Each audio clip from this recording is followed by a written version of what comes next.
Hello everyone! Welcome sa aking vlog. Nandito tayo sa kusina, katatapos kong kumain at gusto ko i-video at papakita sa inyo yung binili kong tenga ng baboy. Gagawin nating dinakdakan. Yan ang ulam ko kanina. Tapos madami. May sitaw pa ako, adobo. Tapos isda. Kaya ayun, ituloy-tuloy ko ng hiwain kasi sa sobrang gutom ko na galing ako nagatid ng bata sa school. Extra Sabado ngayon, extra lesson ng bata sa choir. Yan, naglaba ako. Kanina ko pa sinalpak yan. Pero iniwan ko yan na hindi ko pinaikot. Sinaksak kasi natakot ako sa yung nangyari na sunog dito sa Hong Kong. Kasi lagi may sunog dito. Saka yung pinaka-worst na nasunog na maraming building. Kaya takot na ako mag-open na. Kasi ugali ko pa yung naman yung aalis ako pupunta sa market. Ino-open ko yan kasi ayaw ko marinig kasi maingay. Pag ganito, nagbablog ako kaya nakikinig ng music. Kaya kanina, naalala ko, lumabas na kami ng bata kasi ngayon lang ako naggatid kasi yung mama na lumabas ng mas maaga kasi may parents day, parents night nila, ay parents day. So, yung bata, ako naggatid sa school. So, yan. Iniwan ko yung damit ko dyan sa loob ng saka ko pinaikot ngayon. Tapos yung mga damit ko na sinalpak ko na rin, yung pinagbihisan ko. Natakot ako na mag-iwan na nakasaksak kasi mahirap na. Ayaw natin maulit yung sunog. Sobrang katakot noon. Grabe, nakakatrauma. So ito, gusto kong pakita sa inyo yung dinakdakan. Ayan yung sobra ko. So ituloy ko na para minsanan lang yung paggawa ko para bukas hindi na ako mamroblema pag gising ko kasi day off namin bukas kasi mas parte pa namin kaya kanya-kanya magbaon. Ito yung babaunin ko. Dalawa to, nandun pa yung isa. Kanina na to bago kami umalis. Hindi pa yan natapos kanina. Mga siguro 2 minutes pa siguro para mag-stop siya. Tapos magpapalamig yung pressure cooker. Pinatay ko na, hinugot ko na yung saksakan kasi ayaw ko yung mangyari yung sunog. Kaya, sakto, malamig na ngayon. Pwede ko nang hiwain. Nakakain na rin ako ng konti. Yung dinakdakan. So, panoorin nyo guys. Paano ko siya. Bali, na to guys. Hindi ko na ipiprito kasi pre-pressure cooker ko ito ng 30 minutes. Kaya ito yung lagayan ko. Sakto siguro dito. Malapit. Sakto lang kasi may takip to. Ito yung talaga baunan ko ng kanin. Saan ako naglalagay mga pagkain ko dyan na stock. Tapos nilagay ko yung sa rep pag sa labas. Kung hindi pwedeng okay lang na hindi rep. Dalawa to guys. Marami na to pag mahiwa. Pero liitin natin para mas marami yung makatikim. Kanya-kanya kaming baon. May provide naman sila sa pagkain sa charts. Pero may GC kami, nababasa ko yun doon. Kanya-kanya talagang baon. Kahit linggo. Basta doon kakakain. Pero maraming handa. Marami daw handa. Kasi provide din ng charts yung ibang food. Yung gustong pumunta Christmas party namin sa linggo sa Mongkok. Galing din ako sa Mongkok. Doon din yung ng alaga ko. School niya ng choir. Nag-lesson. Nantay ko si mama hanggang alas 11. Di ko na alam kung anong oras na ngayon guys. Kasi kanina pa ako. Kaya pala ako gutom na gutom. Pinainit ko na yung kanin kanina. Maga na pagkain namin yung bahaw na marami masyado yung sangag ko kaya nag-iwan ako ng sinangag ko ulit pagkain nila kanina sangag.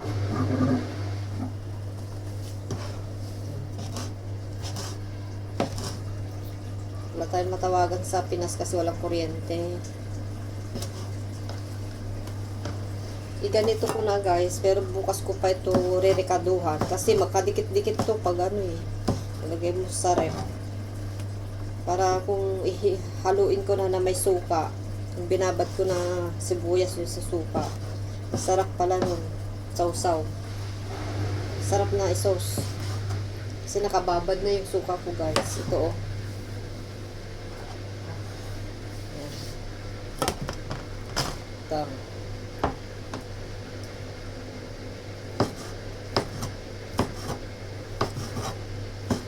Papatikim natin to. Kahit hindi siya na prito, lutong-luto naman na guys.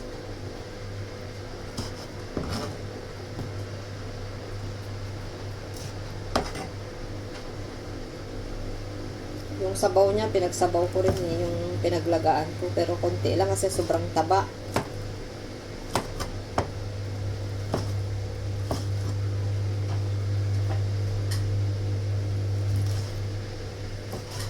Sobrang taba guys. Para din ako maghiwa-hiwa bukas ng umaga. Kasi maaga. Maaga din ang alis ko dito. Siguro mga 9:30. Kaya alas 10.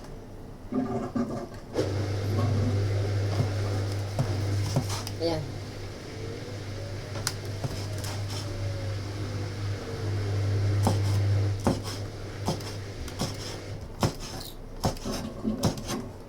Kumuha na lang ako ng isang sili doon. Kaya may sili siya. Wala akong sili. Sarap kasi pag maanghang. Ay, nangawit na yung paa ko. Nagkaya pala ako nagutom kasi alas 11 ako namalis doon. Tapos alas 11 kasi tapos isang oras ako nagbiyahe. Hindi naman isang oras yung biyahe, mga 40 minutes. Pero naglakad-lakad pa ako dyan sa dalawang market. Market dito sa tren, malapit sa tren. Saka market namin dito. Inabot ako ng mahigit isang oras. Sa labas. Pabalik.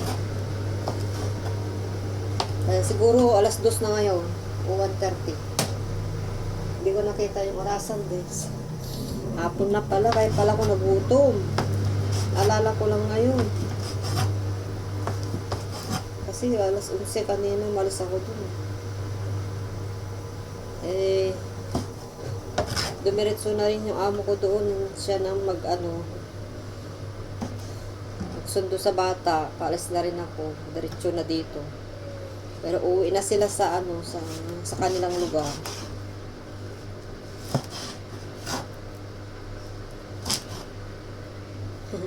Lutong-luto talaga guys. Malambot siya. Sarap.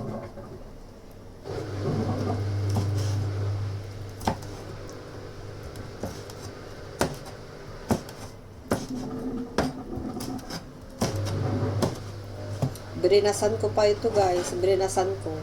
Yung nagasan ko. Birinasan ko talaga. Para malinis. Kasi tenga to eh.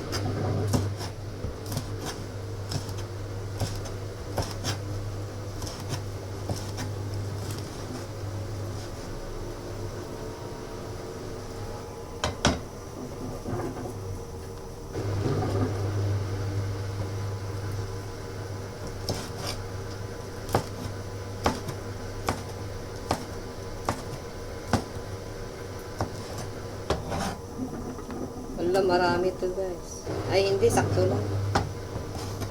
Nagulam na ako konti eh. Sarap. Hindi ko masyado nagulam kasi may sitaw naman ako kanina. Saka yung isda. Babaunin pa naman. Para hindi na ako magbili ng iba. Ito na lang. Ang kala ko to, stock ko to. Pero naalala ko pala. Kailangan pala namin magbaon.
mapuno.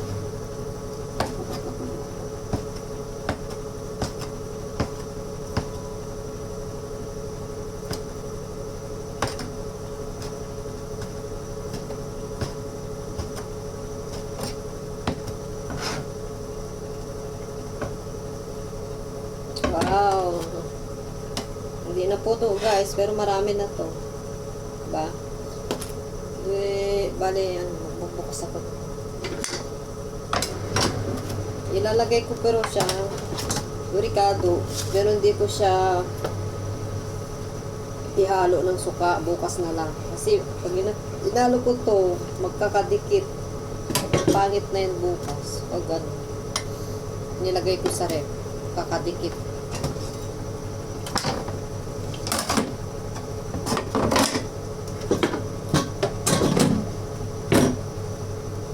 Pasensya na guys, konti lang yung baon ko.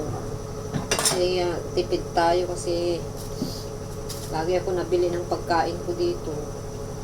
Hindi naman ako libre yung mga gusto kong pagkain. Kaya konti lang yung madadala ko na baon. Kasi kulang ang budget guys. Buti kong tinaasan na yung sahod. Hindi pa. Kung ano yung nakalagay sa kontrata, yun lang muna. Walang konsiderasyon. Marinig nila yan. Walang hindi lang binibili na pagkain ko dito. Kaya yung food allowance namin nasa kanila. Parang pagkain din namin lahat yun. Kasi konti lang naman ang kinakain nila. Food allowance ko dapat 1,200 plus. Wala. Ako pang bumili ng bigas ko guys, kaya pasensya na, wala akong masyadong babaunin. Matipid tayo lagi, tiis na lang guys. Ito mga Ricardo ko to, binibili ko lahat para sa akin pagkain ko, kasi ayaw kong makumuha sa mga gamit nila kung pinakailangan talaga, hindi pwede. Pag mga sili lang, kukuha din ako ng konting sili. May bawang naman ako dyan, luya, lahat, kompleto. Mantika, hindi ako nakabili kanina. Nakalimutan ko guys, dumaan. Bukas na lang. Kasi pinangsasagad ko sa kanin ko. Tama na to guys. Pain ko lang ganyan.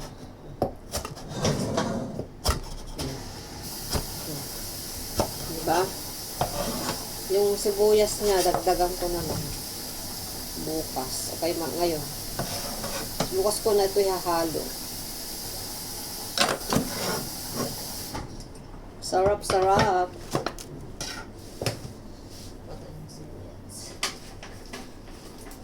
Wala na yung malalaki kong sibuyas. Last na to. Pero may sibuyas ako dun sa bed ko.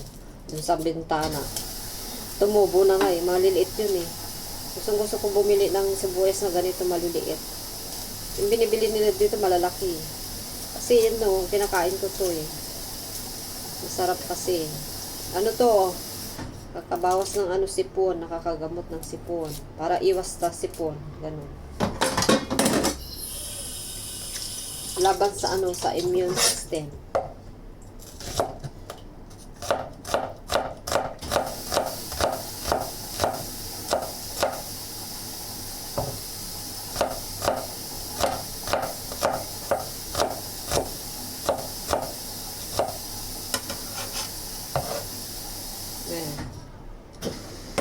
Tama na yan, guys. Oh, 'di ba? Lagay ko na sa ref. Bukas ko na lagyan nito saka asin. Walang asin yan eh. Walang asin. Wala tong asin. Pero may siya bawang saka sibuyas. So bukas ko na ito haluin. Lagyan ko na ng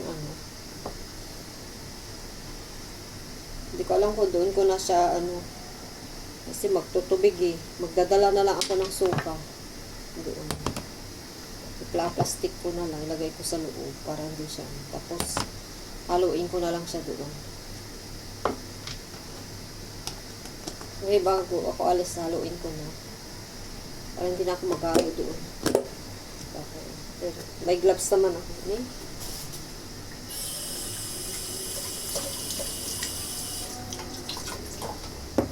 Sana hindi ko makalimutan. Pekado na.